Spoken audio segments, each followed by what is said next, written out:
Welcome to the channel, guys. We are back again, and today I'm going to be talking about the fragrances that I picked for this week, what I wore this week, so stay tuned for that.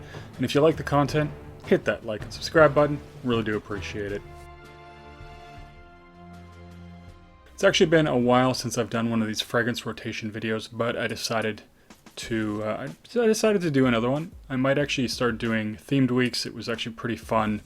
A couple months back, some people in some of the fragrance groups were picking a theme for the week, and then that week they'd wear all fragrances that fit those themes. So I might actually start doing that to some degree, because it is nice to think about them, to group the fragrances together, and to see what you end up picking as sort of the best 7 of those fragrances that you personally own. So without further ado, I am actually going to get into it, and I started the week off with, of course, the well-known but hard to get your hands on gem from Xerjoff, and that's Italica.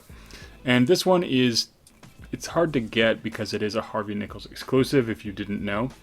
So it's really only available in the United Kingdom, and that is an absolute shame. I have actually had 2 bottles of this. The first one I bought in the United Kingdom when I was visiting London. And this one I was lucky because they had sort of a sale on the website where they were selling exclusives. You know, they're choosing a different one every couple of weeks, and Italica came up, and I was not going to miss it. And actually, it's funny because they sold it cheaper on the website than they do at Harvey Nichols. So of course, it was a fantastic deal.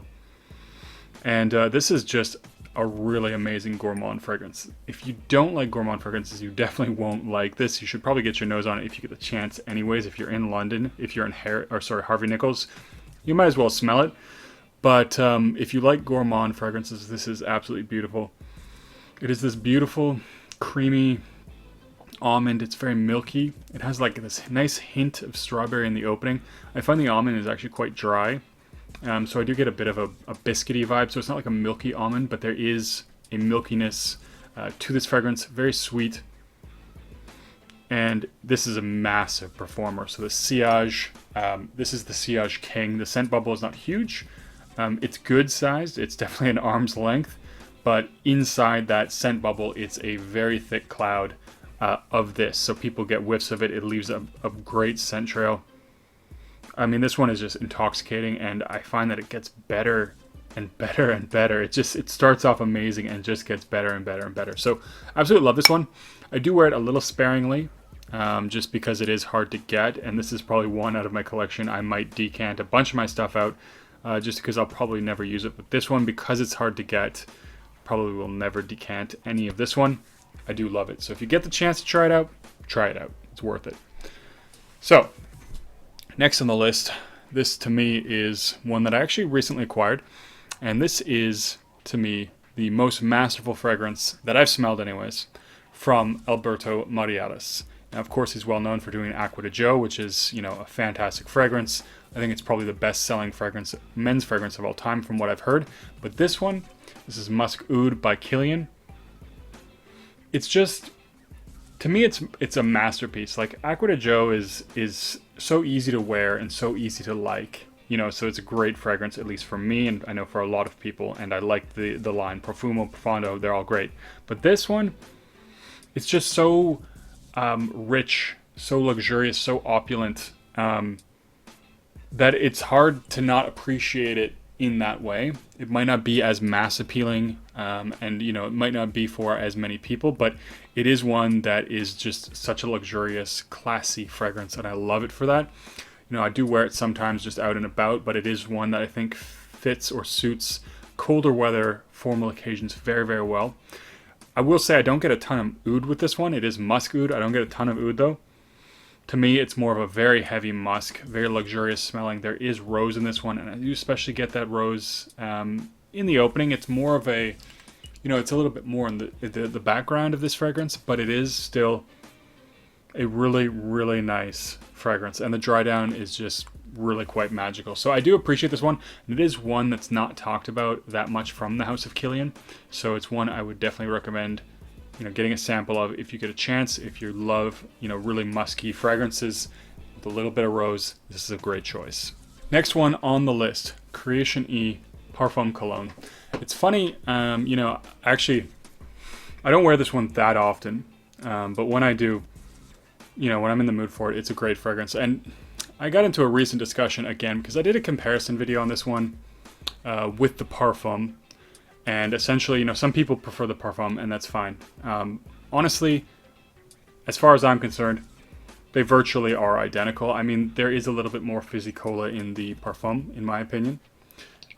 I mean, I've said that there's a little bit more depth, and it's true, but this is so nitpicky. Like, you have to really sit there and smell it to get the difference. So to me, they're basically the same fragrance. They're so similar, it's not even funny. And so I actually prefer the Parfum Cologne. I know some people's going to say that's crazy or whatever, but for me, it's the one that I actually prefer, and the one that if I do pick up again, I will be buying this one. You know, it starts off a little bit boozy, a little bit of that fizzy cola vibe. To me, that vibe doesn't last that long, and this is, to me, mostly a tobacco fragrance. So it's one of those very classy, kind of gentleman's lounge, tobacco kind of fragrances, and gives off that vibe. It does have certainly a little bit of booziness that also aids that image, but this is something that gives me the impression of a very mature, well put together man who likes some of the more luxurious things in life. And I do like this one. Of course, the bottle is beautiful. Only thing I hate, but nothing you can do about it really here, is that I prefer the name Enigma over Creation E. They are the same fragrance, if you didn't know. It's just that Enigma was copyrighted in North America, and so they had to change the name. A little bit annoying, but you know, what can you do about that? Still, this is a good, solid tobacco fragrance. Has a little bit of a boozy cola opening. Gets a little bit sweet. I get kind of an almost chocolatey kind of tobacco in the dry down with that vanilla. And yeah, so I do like this one. And if you're looking for a nice tobacco fragrance for a man, this is a very masculine, classy fragrance. Not for everyone, but I think it is one that a lot of people get. And actually, I did get a compliment on this one when I wore it. A little bit surprised. But hey, you know what? It is that mature, classy fragrance. Next one, of course, had it on the designer list for winter. You know, I had to break it out. And that is Spieebomb Extreme. Still an amazing fragrance. I actually don't want to talk about it too much because it's been talked about to death. But if you haven't, for some miracle, smelled either of the Spieebombs, I would definitely recommend getting your nose on it. Great, spicy, sweet fragrance. Absolutely great for the colder weather. I heard that the newer bottles don't perform that well. I can't tell you. All I know is I bought this in 2018, and I'm pretty sure it is a 2018 bottle. And so there you go. This one performs absolutely beast mode on me. Over 8 hours longevity, very good projection and performance. So for me, this is a beast, and it smells fantastic. Nice, spicy. Get a little bit of that Coca-Cola gummy vibe, and a nice sweet vanillic kind of dry down. Fantastic fragrance. Now, it's not super cold here, and I felt like breaking this one out, even though it's more of a spring-summer fragrance. Just felt like wearing it, and that is Voodoo by Genre Parfums. Now, this is one of their originals, and someone kind of compared this to Terre d'Hermès, and I kind of get that in the sense that it's vetiver and it's citrus. Now, Terre d'Hermès has more of a orange tart kind of vibe. This is like a bitter grapefruit, and I do really like bitter fragrances for whatever reason. This is actually quite bitter with the grapefruit, and it has that nice vetiver to support it, give it some character. It is a quality fragrance. I do like it, and you know, since the beginning I've been Team Voodoo, although I will say I think this one, for me anyways, has been dethroned by Apples and Aces as the original. Really like that one. It's very complex and very enjoyable. Has a nice, interesting vibe about it. But Voodoo Genre Parfums, nice original that they have. Almost at the end of the week here. Now, this is one I actually haven't worn tons, although it is one that I absolutely love, and it's getting definitely into the season where I can wear this more. And that is Rose All Day, or Rosé All Day. This is, at least right now, I'd say this is probably the best of all of the apple pie DNA fragrances. So this actually has a note of apple crisp in it. So it has this very rich, syrupy, high quality, luxurious apple crisp kind of vibe in the opening. You get that plum It does have a hint of rose in it, which I'm happy it's only a hint from me. I know some people said on their skin it's very strong rose. I don't get strong rose, which I think would actually kind of really throw this composition off. And it has patchouli, brown sugar, tonka bean. It's a very gourmandy kind of fragrance. It has stainless steel in it. It has the notes on here, which is kind of nice. I don't really get that steel vibe. I know some people get it. And it's supposed to kind of mimic the impression of the apple pie in the, in the steel pan, which is a cool idea. I don't really get that vibe. I know some people do. So if you do, try this one out. If you get the chance, it's worth trying out. But you might find, if you don't like that steel vibe, and for you get it, you probably won't like this. But if you like those apple pie DNA fragrances, is absolutely great. It's so syrupy that it almost comes off a little bit boozy in the opening. Very, very well done. I think it was nominated for an award. It might have won one, but I'm not sure. But absolutely fantastic. Very beast mode. I usually only go 2-3 sprays on this one, and it's very, very strong. So this one is a very good projector. Very, very long lasting. You get that quality and you get that performance with this one. Now, last one of the day, or last one of the week, and it was my scent of the day today, and that is Angel Share by Kilian. So this one also kind of has an apple pie DNA, so it's not quite as thick and syrupy, and it's not quite as apple pie as the Rosé All Day. And I think I should do a Rosé All Day. I think I should do a comparison video with this and Oajan and that fragrance. I might try and include Ambre Narguile, which is also this one it gets compared to as well.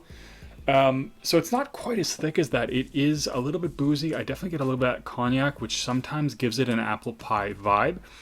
Very rich, classy, luxurious cinnamon. And I think the cinnamon note here is what makes it most comparable to things like Oajan. Because I don't think it smells the same. It actually smells quite a bit different. But it still has that underlying apple pie DNA, a bit of a boozy, syrupy opening. But that cinnamon note, that warmth that it has is really fantastic. So this is a good release. I do enjoy it. And of course, the presentation, top notch, as you kind of, or at least I come to expect from Kilian. So very, very enjoyable fragrance. If you get a chance to get your nose on this one, I definitely recommend it as well. So that was a good week. Enjoyable week. I think I got some good fragrances in there. Haven't decided what I'm going to wear at all this upcoming week, but you know what? I usually personally take each day as it comes. What did you guys wear this week? Let me know in a comment down below. And as always, don't forget to like and subscribe. I'll see you guys in the next video.